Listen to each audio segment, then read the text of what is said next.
Así que hoy quiero comenzar con esta pregunta. ¿Cuál es tu legado? ¿Cuál es el legado que estás dejando?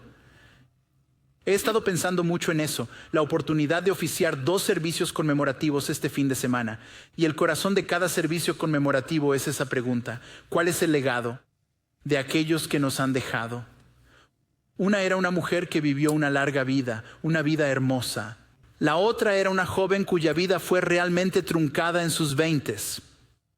Y con cada una de estas reflexionamos sobre esta pregunta. ¿Cuál es tu legado? Y es una pregunta para nosotros ciertamente ante la muerte, pero también es una pregunta para nosotros en el día a día de la vida. Estaba hablando con un estudiante de 8º grado la semana pasada. Y oye, felices vacaciones de primavera para aquellos en la escuela. Sí, hurra. Y también para los maestros. Y así te queda como un trimestre. ¿Cuál va a ser tu legado para los estudiantes de 12º grado? ¿Cuál es tu legado? Estudiantes de 16º grado. Al menos tenemos un estudiante de 16º grado aquí. ¿Cuál va a ser tu legado? Lo piensas como padres. Cuando tus hijos se lanzan a diferentes etapas de la vida. ¿Cuál es el legado que les estoy dejando a mis hijos? ¿Lo piensas en tu familia, tu vecindario, tu lugar de trabajo? Es una pregunta importante. Es una pregunta que hemos estado haciendo a lo largo de esta serie, dejando un legado. Y hoy reflexionamos sobre esa pregunta en el contexto de las vidas de las personas que impactamos. La otra cosa divertida que hice este fin de semana fue una celebración del 50º aniversario con mis padres, que de hecho están aquí. Así que creo que tenemos una foto de ellos. ¿No son adorables? ¿No es adorable? 50 años, ¿verdad? Así que muchas cosas. De hecho, cuando comenzamos esta serie de sermones, mi mamá dijo, ¿diseñaste esto para mí? Porque estas son las preguntas en las que estoy pensando. ¿Cuál va a ser nuestro legado en nuestro matrimonio, en nuestras familias? ¿Cuál es nuestro legado? Y mientras navegamos por estos capítulos finales de Crónicas, hemos estado recorriendo los últimos años de la vida de David. Una vida con altibajos, periodos de su vida en los que estaba en plena búsqueda de Dios, periodos de su vida en los que se rebelaba contra Dios de maneras realmente horrendas. Y en todo eso está reflexionando sobre su legado.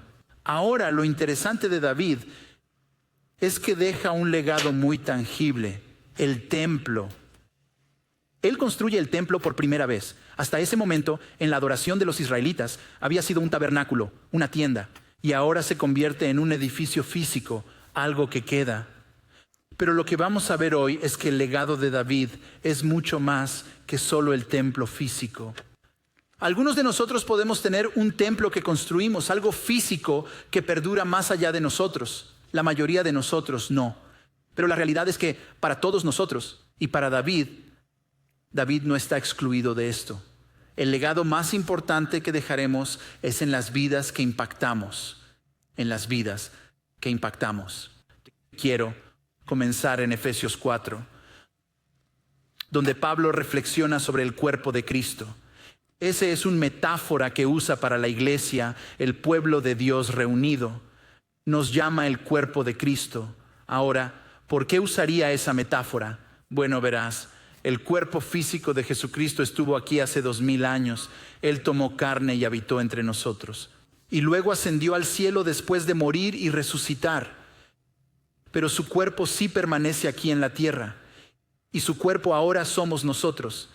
Él es la cabeza, nosotros somos su cuerpo y Él tiene un propósito. Somos la demostración del carácter, de la gloria, del amor, del compasivo, Salvador misericordioso que tenemos. Así que vayamos a Efesios 4 y leamos allí. Pablo dice esto, más bien, hablando la verdad en amor, debemos crecer en todos los aspectos hacia aquel que es la cabeza, hacia Cristo. Así que Cristo es la cabeza del cuerpo, de quien todo el cuerpo, bien ajustado y unido por cada ligamento con el que está equipado, cuando cada parte funciona correctamente, hace que el cuerpo crezca para que se edifique en amor. Estás destinado a estar aquí en la tierra como una demostración colectiva. Eso es una parte importante colectivamente del cuerpo, del carácter de Jesucristo en este mundo, mientras nos edificamos unos a otros en amor. Y eso es lo que vamos a ver en Primeras Crónicas. Break Time 0.7. Y el corazón de todo esto, quiero comenzar aquí, el corazón de toda esta edificación del pueblo de Dios, reuniéndonos. Ves que en realidad en el Nuevo Testamento, a través del Espíritu de Dios, nos convertimos no solo en el cuerpo de Cristo, sino en el templo de Dios. Break Time 1.0. Nosotros, el lugar de morada de Dios, somos todos para la gloria de Dios. ¿Ves? Glorificamos a Dios mientras nos edificamos unos a otros, mientras nos unimos en comunidad. Esto es lo que aprendemos en Primeras Crónicas 20:13, 20:15. David dice esto, porque David dijo: el Señor, el Dios de Israel, ha dado descanso a su pueblo y él habita en Jerusalén para siempre. Hay un lugar hermoso en este punto de la acción de Dios, su acto redentor en la historia, y como ahora ha traído descanso, como ha traído paz a Israel, ahora viene y descansa entre ellos en Jerusalén. Hay un lugar en el que Él viene y habita, y todo es para su gloria, como Dustin habló también la semana pasada. Y todo es para su gloria, para su honor. La morada de Dios con su pueblo ha sido su propósito desde el principio. Verás, Dios no solo creó a los seres humanos a su imagen, Adán y Eva, los creó a su imagen y luego habitó con ellos en el jardín del Edén. Él estaba con ellos en comunidad. Y esta ha sido la historia de Dios desde siempre. Y luego, cuando el pecado entró y hubo una ruptura en esa morada con Dios, Dios aún trabajó para regresar y ser un Dios que pudiera habitar con su pueblo. Primero, en el contexto de los sacrificios. Así que se construyó el tabernáculo y este se convirtió en la morada de Dios, un pequeño Edén en la tierra. Avancemos rápidamente hasta el templo que se está construyendo, que está a punto de ser un poco más permanente, una pequeña estructura del Edén en la tierra. Y en última instancia, todo esto apunta a la realidad de que Dios está haciendo de nosotros un pueblo que no solo es rescatado por Él, sino un pueblo que habita junto en comunidad, en comunión con Él por la eternidad. Él anhela estar con nosotros, habitar con nosotros. Este es su propósito y todo esto es para su gloria. Así que proporcionemos algo de contexto aquí. David, cerca del final de su reinado, Dios ha traído paz a través de la tierra. Y vimos hace un par de semanas cuando comenzamos esta serie de sermones que el corazón de David ahora comienza a girar y reflexionar sobre y considerar cuál es su legado. Y la primera forma en que lo hace es desde su propia carne, desde el egoísmo y el ego de su corazón.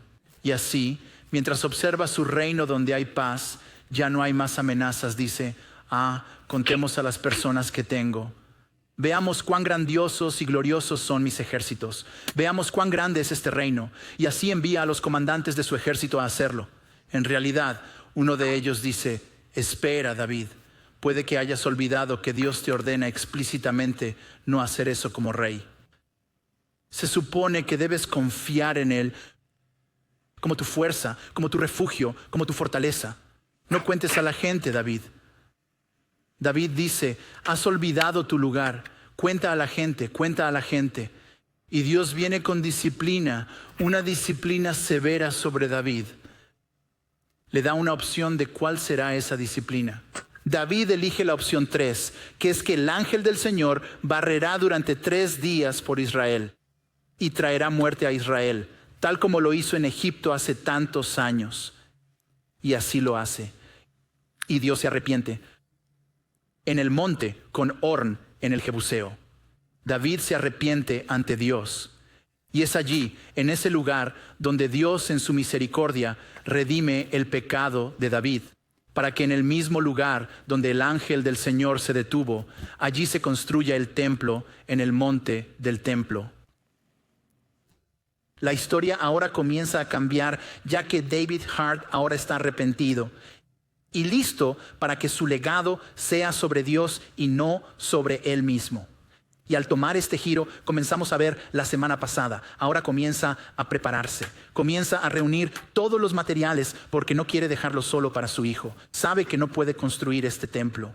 Salomón es quien debe construir el templo, pero comienza a reunir todas las cosas, todas las finanzas o muchas de ellas, todos los materiales para este proyecto de construcción. Y luego vienen estos 5 capítulos. Vamos a repasar 5 capítulos hoy. 5 capítulos con 140 nombres a lo largo de estos 5 capítulos. Estos son el tipo de capítulos en los que, si estás siguiendo un plan de leer la Biblia en un año, intentas mantenerte firme porque piensas, ¿cómo no voy a pasar por alto todos estos nombres, verdad? Ni siquiera sé cómo pronunciar estos nombres, ¿verdad? Y entonces, pero en el corazón de este capítulo, y no quiero que nos perdamos esto, hay una lección muy importante que David ha aprendido. Verás, los ojos de David se han abierto y ahora entiende que su legado no es simplemente este templo, esta estructura, sino que en realidad son las personas que está dejando atrás.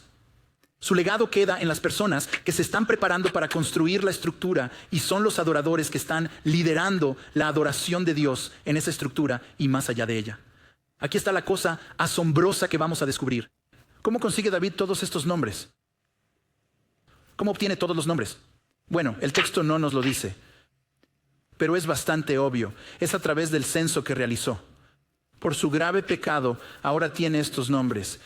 Y Dios no solo redime el pecado de David a través de la construcción del templo en el lugar donde se detuvo el ángel del Señor. Dios redime su pecado porque ahora los nombres que David había reunido como un honor y un tributo y una caricia a su propio ego, David ahora tiene los ojos para ver que en realidad esto es el honor de Dios, esta es la gloria de Dios. Esto es para que su nombre sea exaltado. Y así tenemos todos estos nombres que fueron reunidos en pecado, pero ahora son redimidos a través de ojos que ven a las personas frente a ellos. Esto es realmente una hermosa redención en la historia de David. Si conoces toda la historia de David, sabrás que David es un mal padre, es un padre ausente. Sus hijos están enfrentados entre sí.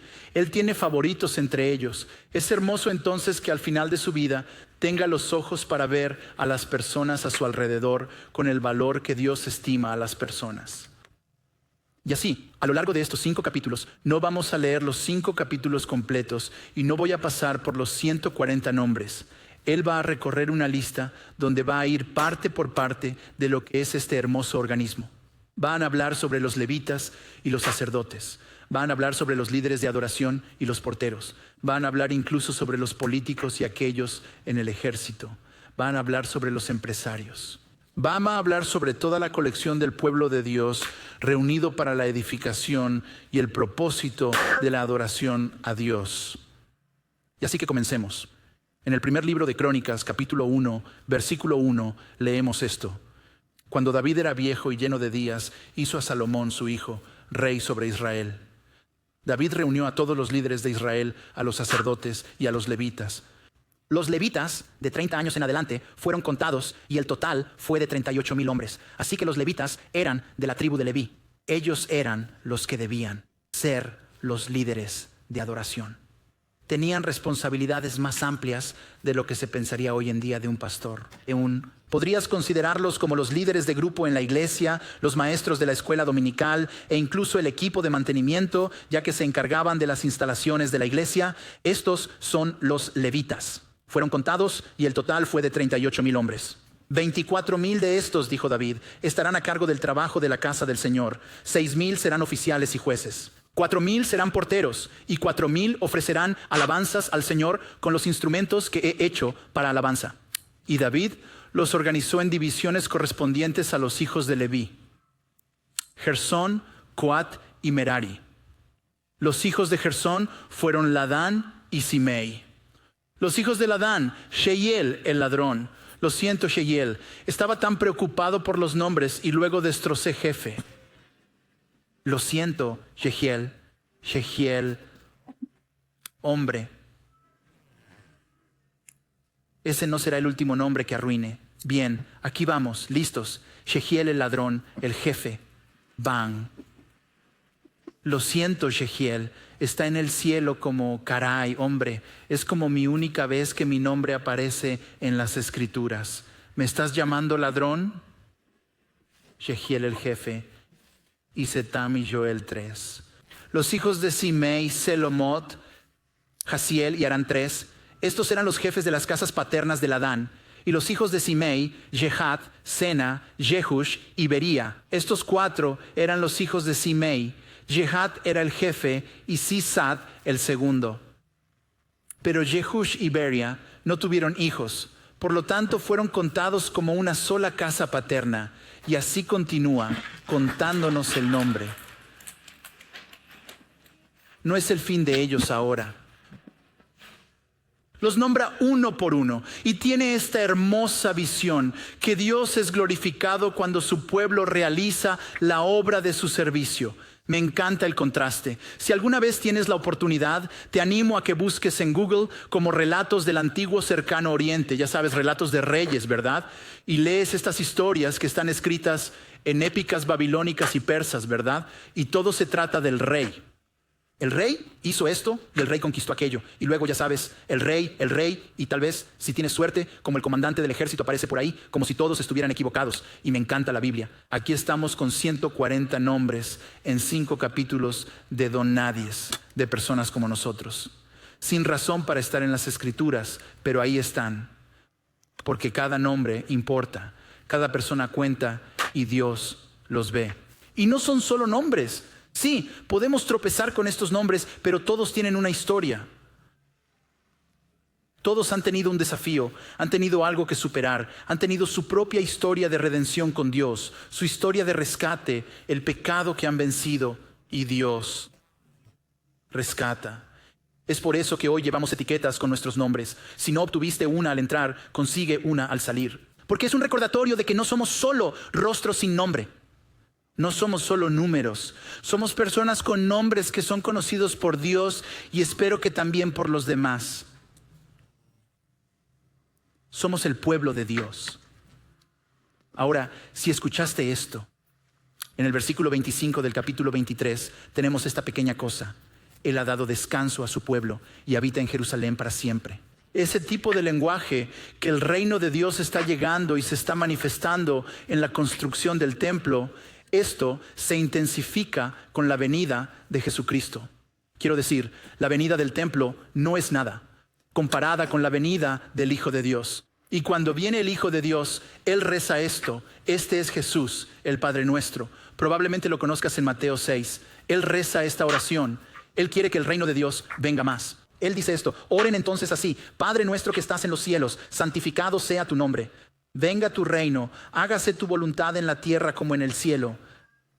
Aquí está lo hermoso. Al santificar el nombre de Dios, al hacer santo su nombre, su carácter que nos es conocido, Él conoce nuestro nombre. Y somos esos nombres en quienes Él es glorificado y más honrado y edificado. Y así David diría: en Jerusalén como en el cielo. Y Jesús diría: en la tierra como en el cielo. Y nosotros decimos: en Tucson como en el cielo, en Marana como en el cielo. Y en este lugar estamos invitados a convertirnos cada vez más en el tipo de personas que habitan y construyen el reino de Dios. Incluso en algo tan simple como esto, conociéndonos unos a otros. Verás, esto es una señal del reino de Dios. Que el pueblo de Dios no es anónimo. Son conocidos por su nombre y el reino se manifiesta a medida que nos conocemos y reflejamos el conocimiento de nuestro santo Dios. Al conocernos unos a otros, la historia continúa. El capítulo 24 continúa y habla sobre los sacerdotes. Luego, en el capítulo 25, habla sobre los líderes de adoración. Escuchemos sobre los líderes de adoración. David y los jefes del servicio también apartaron para el servicio a los hijos de Asaf, Hemán y Jedutún, quienes profetizaban con liras.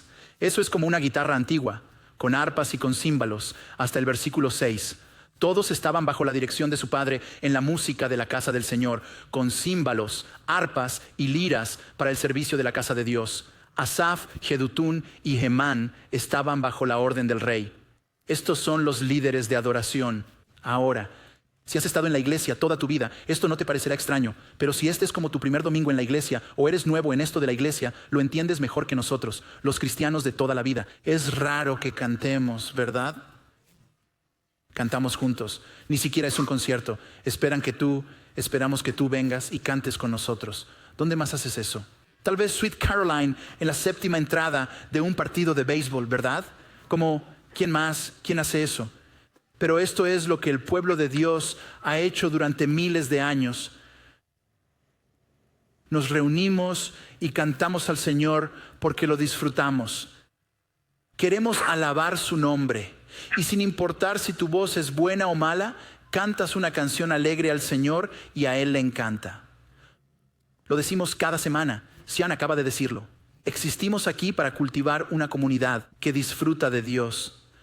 Transforma el mundo a través del Evangelio. Es nuestra alegría en Dios, nuestra celebración de Dios, lo que forma parte de la transformación del mundo. Y sí, nos reunimos tal como lo hicieron ellos. Y lo hacemos con músicos y cantamos canciones de alegría y alabanza. Y lo hacemos porque Dios es digno, porque Él nos forma como su pueblo mientras cantamos en adoración a Él. Él continúa. Esto no es solo para aquellos que consideramos como en ministerio vocacional o especial, es para todos. Va a seguir hablando sobre los guardianes, los tesoreros, los empresarios y los políticos. Vamos a pasar a el verso del verso del verso del verso del verso. Ahora estamos hablando de los guardianes. Estas divisiones de los guardianes correspondientes a sus hombres principales tenían deberes al igual que sus hermanos ministrando en la casa del Señor. Y así nombra a todos los guardianes. ¿Qué es un guardián? Bueno, puedes pensar en ello como la versión antigua de nuestro equipo de primera impresión y nuestro equipo de seguridad médica, todo en uno, ¿verdad? Al llegar al templo eras recibido y había un elemento de protección que ese equipo proporcionaba para proteger el lugar de adoración. También había un aspecto de bienvenida en eso. Así que si eres parte del equipo de primera impresión, eres parte de una antigua tradición de Dios. Como debemos ser un pueblo acogedor y un pueblo invitador. Y así invitamos a las personas a adorar. El reino avanza a medida que el pueblo de Dios es bienvenido en la casa de adoración. Él continúa, sigue hablando sobre los funcionarios. Y luego sigue hablando sobre el ejército. Puede ser sorprendente que incluya al ejército en esto, pero lo hace. 27:1. Este es el número del pueblo de la casa de Israel, los jefes de las casas paternas, los comandantes de miles y cientos y sus oficiales que servían al rey en todos los asuntos relacionados con las divisiones que iban y venían mes tras mes a lo largo de cada año, cada división con un número de 4,000. Y así estos. Soldados que David había contado, y esto es como no es un ejército permanente como el que tenemos hoy, es más como una guardia nacional. Se rotaban mes tras mes y luego volvían a casa y continuaban con su trabajo normal. Este es el pueblo que David había contado para su propio pensamiento de cuán grande y fuerte era, pero ahora ve que no, están al servicio del Señor. Son un regalo para el pueblo de Dios, proporcionando protección para el pueblo de Dios en su adoración. Así que honra a los que están en el ejército.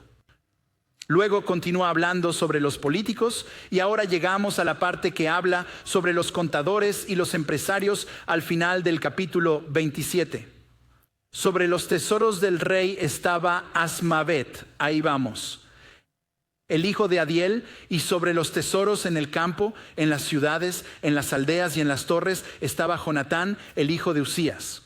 Y sobre los que trabajaban en el campo para labrar la tierra estaba Esri, el hijo de Kelub. Y sobre los viñedos estaba Simei, el ramateo. Y sobre la producción de los viñedos para los vendedores de vino estaba Sabdi, el sifmeo. ¿Lo dije bien? Sifmeo, ahí lo tienes. Sobre los olivos y los sicomoros en la Cefelá estaba Baal Hanán, el gederita. Y sobre los depósitos de aceite estaba Joás. Sobre los rebaños que pastaban en Shirin estaba Shitri, el shirinita. Sobre los rebaños en los valles de Shafat estaba Shafat, el hijo de Adlai. Sobre los camellos estaba Obel, el ismaelita. Y sobre los burros estaba Yetdiaya, el maranam. Estaba tan cerca el maranita. Sobre los rebaños estaba Jasís, el agrita. Y así quiero decir, David ahora tiene ojos para ver, como si no fueran solo unos pocos los que forman parte de la obra de Dios. Es la obra de Dios en la edificación de aquellos que cuidan los viñedos y cuidan los rebaños. los empresarios de la comunidad, los contadores de la comunidad. Todos son parte de la adoración a Dios, reunidos como una comunidad de Dios, edificándose unos a otros mutuamente. Y es algo hermoso. 140 nombres a lo largo de 4 capítulos. ¿Qué hacemos con esto? Bueno, reflexionamos sobre el regalo y el poder del legado del pueblo de Dios. Del pueblo de Dios. Verás, hay muchas cosas que podemos construir en esta vida que desaparecerán. Cualquiera que se haya jubilado sabe lo rápido que sucede eso, ¿verdad? Te jubilas y luego te vas y vuelves como un mes después y te preguntas, ¿qué pasó con todo? ¿Dónde se fue? Cambias de trabajo. La gente es nuestro legado. Jesús modeló esto. Piensa en la vida de Jesús. Jesús no transportó a la tierra, fue a la cruz, murió, resucitó y ascendió al cielo. No, Jesús tuvo años de ministerio formando a las personas, para que cuando muriera y resucitara y luego enviara el Espíritu de Dios al pueblo de Dios, esas personas estuvieran equipadas para el ministerio. Los 12 en los que invirtió, los 72, cada uno enviado incluso en su ministerio, entrenado por Jesús, instruido por Jesús, se convierten en la fuerza multiplicadora que es la iglesia hoy. Jesús sabía que esto sucedería. No fue un accidente. Mira en Mateo 18, donde Jesús reflexiona sobre el poder de su obra a través del pueblo de Dios. Esto es Mateo 18, versículo 16. Y Jesús está hablando con Pedro. Él dice, tal vez no sea 18, 16, versículo 18. Un poco de dislexia ahí. Bien, aquí vamos. Él dice esto, está hablando con Pedro, dice esto, y te digo, tú eres Pedro, y sobre esta roca edificaré mi iglesia, y las puertas del infierno no prevalecerán contra ella. El enemigo busca matar y destruir, derribar. Todos han visto cómo el hermano mayor y el hermano menor. El hermano mayor está en esa edad en la que están construyendo cosas. ¿Qué hace el hermano menor, verdad? Desgarra las cosas. Hermana mayor, hermana menor. Construye, derriba. Satanás es el enemigo que derriba. Dios es quien edifica. Y hay una institución, una promesa del reino de Dios que no será derribada. Y esa es su iglesia. El reino de Dios avanza a través del pueblo de Dios. El pueblo de Dios que se multiplica y se edifica mutuamente. Quiero llevarnos de regreso a Efesios 4, antes de llegar a la aplicación práctica. Y quiero que escuchen este texto de nuevo. Escúchenlo a través de los ojos de lo que acaban de oír en Primeras Crónicas. Escuchen lo que dice Pablo. Más bien, hablando la verdad en amor, eso es lo que hacemos. Eso es a lo que está llamada la iglesia. Verdad y amor. No podemos renunciar a ninguno de esos pilares. Tenemos que ser edificados en verdad y amor. Hablando la verdad en amor, debemos crecer en todos los aspectos hacia aquel que es la cabeza, en Cristo, de quien todo el cuerpo, unido y sostenido por cada ligamento con el que está equipado. Cuando cada parte funciona correctamente, hace que el cuerpo crezca para que se edifique en amor. Somos el lugar en el que la obra de Dios está edificando unos a otros. Y el cuerpo necesita cada parte. No hay piezas de repuesto en el cuerpo de Dios. Todos somos necesarios en la misión de edificarnos mutuamente. Así que aterricemos en 3 llamadas a la acción. 3 invitaciones. Primero, ¿cuál es la palabra de Dios para ti en este texto? ¿Cuál es la palabra de Dios para ti? Primero es esto. Recuerda que eres conocido.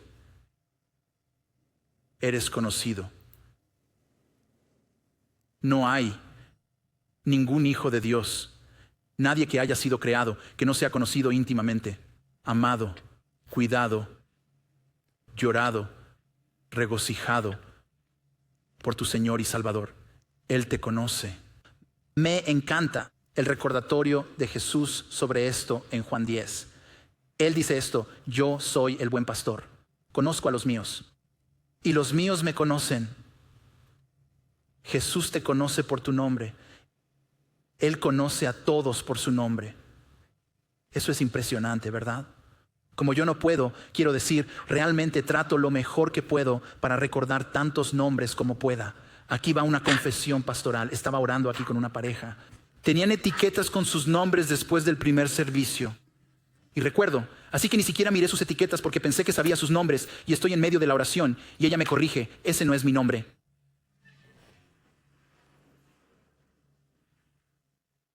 Oh, Jesús nunca hace eso.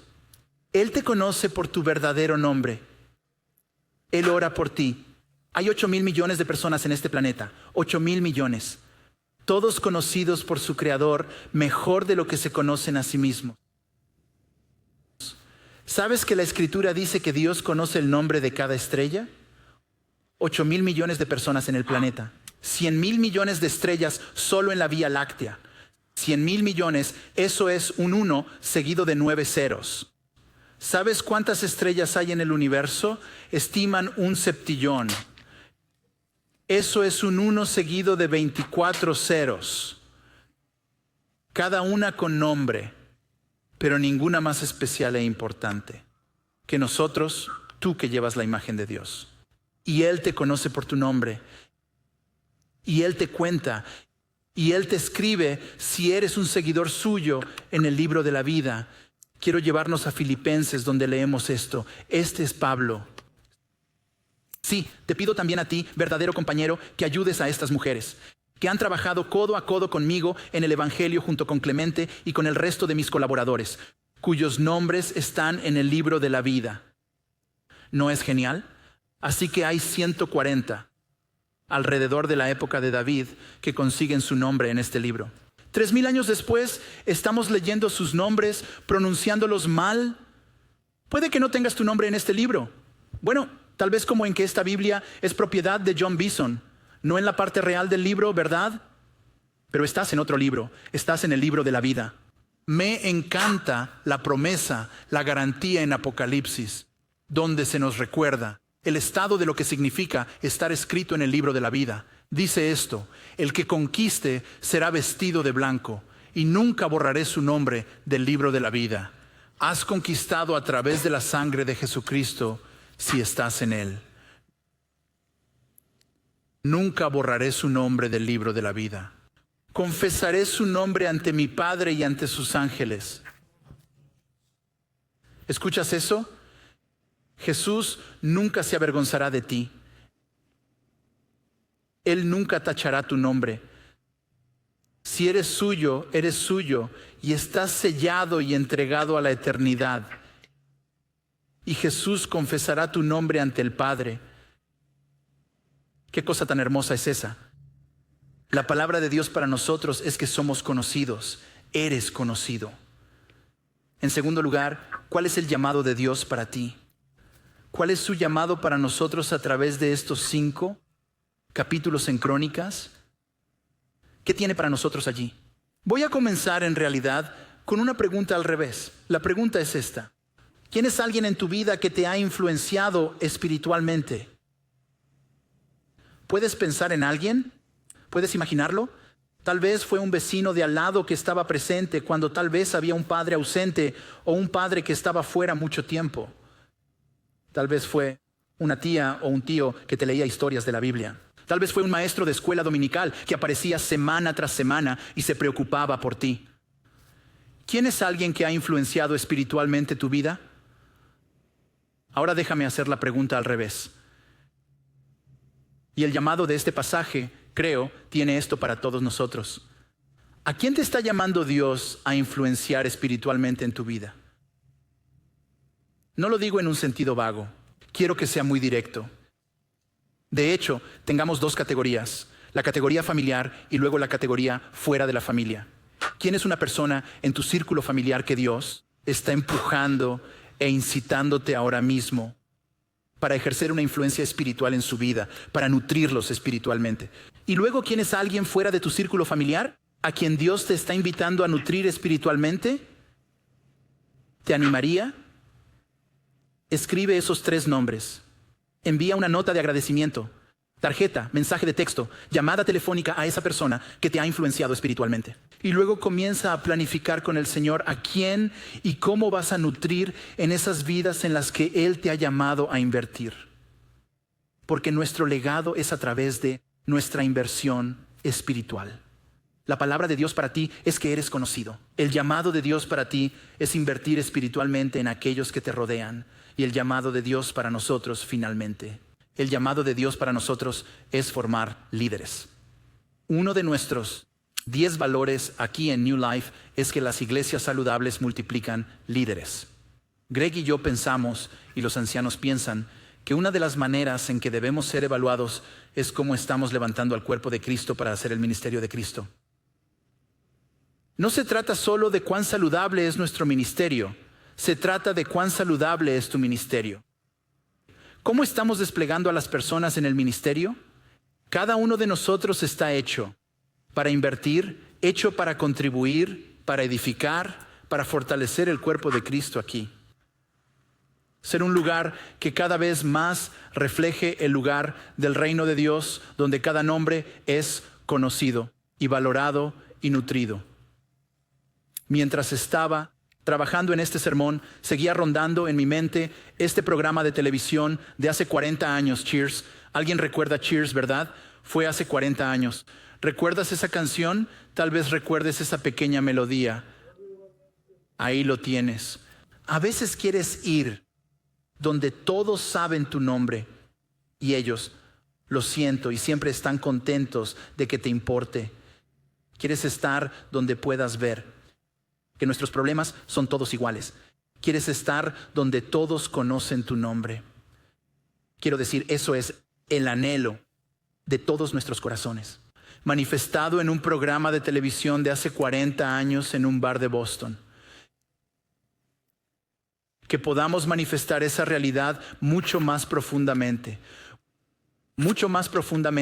de lo que el mundo jamás pueda. Estamos destinados a ser un pueblo donde se levantan y despliegan líderes. En el contexto de esta serie de sermones, estamos hablando de esta campaña que culminará en 2 semanas en nuestro domingo de compromiso, el 30 de marzo. Se llama Multiplicar y Maximizar. Y les estamos presentando a ustedes, el cuerpo, lo que sentimos que Dios nos está guiando a hacer como pueblo, que es lanzar otro sitio en Gladden Farms, que está al norte de aquí. ¿Sabes? Una comunidad que no tiene muchas iglesias y ya tenemos mucha gente dentro. Y mientras hemos estado orando sobre esto, el reconocimiento e incluso las conversaciones han sido como, esto nos va a costar mucho. Sí, hay una solicitud financiera en esto. Sí, eso es parte de ello. Pero más grande que eso en realidad es la solicitud de liderazgo. Porque va a haber, si Dios quiere, más de 100 personas que irán a ese campus. Y de repente vamos a mirar alrededor y decir, oh cielos, un montón de gente se acaba de ir. Hay muchos huecos aquí. Y la pregunta para todos nosotros es, ¿estás al margen? Porque ahora es el momento de salir de los márgenes. El cuerpo te necesita. Cada parte es necesaria, cada parte con un propósito. Aquellos que son los levitas, los líderes de grupo, los maestros de escuela dominical, el guardianes, el equipo de primeras impresiones y seguridad, el equipo del café, todo el cuerpo en todas sus partes se edifica para la gloria de Dios. Y es un llamado de fe, es un llamado que nos desafía. ¿A qué nos está llamando Dios al escuchar este texto? Nos está llamando a ser el cuerpo de Cristo que se edifica mutuamente. El templo no fue construido por una sola persona, lo construyó toda una comunidad. Personas que entregan sus vidas e invierten en las vidas de los demás. Y nuestro legado está en las vidas que impactamos. Oremos. Señor, qué regalo es ser tu pueblo, manifestar tu cuerpo en esta tierra. Qué llamado tan sagrado es ese. Señor, te ruego, Señor, que nos entreguemos, que edifiquemos unos a otros, que sirvamos a Dios como nos has llamado y equipado para hacerlo. Y en todo eso, Dios, al invertir en las vidas de los demás, Señor, oramos para que seas glorificado, que tu nombre sea magnificado y exaltado. y que tú te deleites en la obra de nuestras manos. En el nombre de Jesús oramos. Amén.